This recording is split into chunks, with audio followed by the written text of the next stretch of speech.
नमस्कार मित्र आणि मैत्रिणींनो, मी तुम्हाला दीप अमावास्येची कथा सांगणार आहे. एका दीपकानं तुमची कहाणी.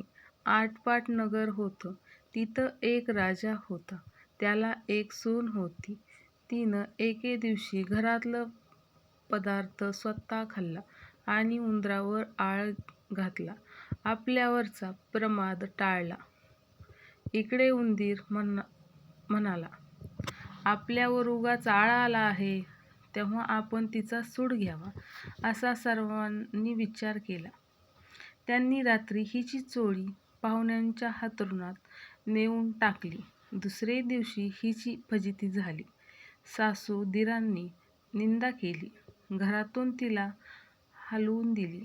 हिचा रोजचा नेम असे: रोज दिवे घासावे, तेलवात करावी, ते स्वतः लावावे, खडीसाखरेनं त्याच्या ज्योती साराव्या. दिव्याच्या अमावास्येच्या दिवशी त्यांना चांगला नैवेद्य दाखवावा. त्याप्रमाणे ही घरातून निघाल्यावर ते बंद पडलं.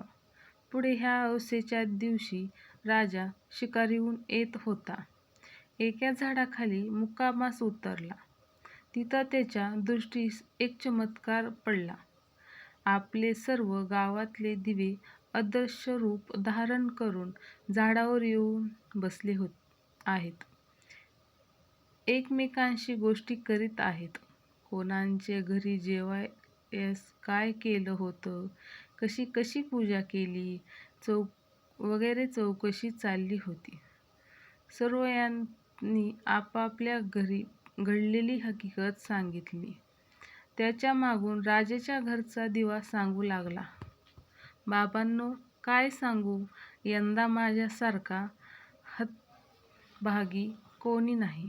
मी दरवर्षी सर्व दिव्यांत मुख्य असायचा. माझा थाटमाट जास्ती व्हायचा.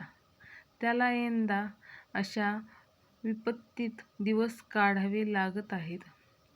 इकडे म्हटल्यावर त्याला सर्व दीपकांनी विचारले, असं होण्याचं कारण काय? मग तो सांगू लागला, बाबांनो, काय सांगू, मी ह्या गावच्या राजाच्या घरचा दिवा.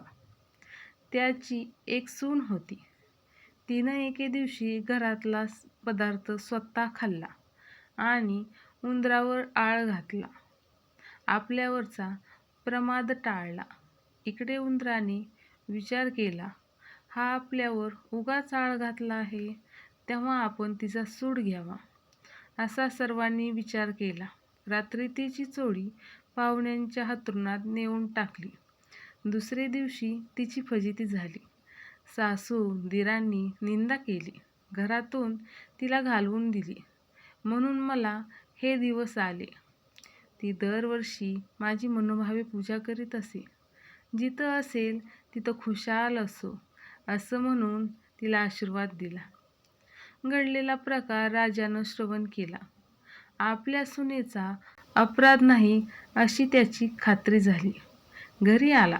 कोणी प्रत्यक्ष पाहिले आहे काय म्हणून चौकशी केली. तिला मेना पाठवून घरी आणले. झालेल्या गोष्टीची क्षमा मागितली. साऱ्या घरात मुख्यत्यारी दिली. ती सुखानं रामराज्य करू लागली. तर जसा तिला दीपक पावला आणि तिच्यावरचा आळ टळला, तसा तुमचा आमचा टळो. ही 60 उत्तराची कहाणी 5 उत्तराला चपळ संपन्न.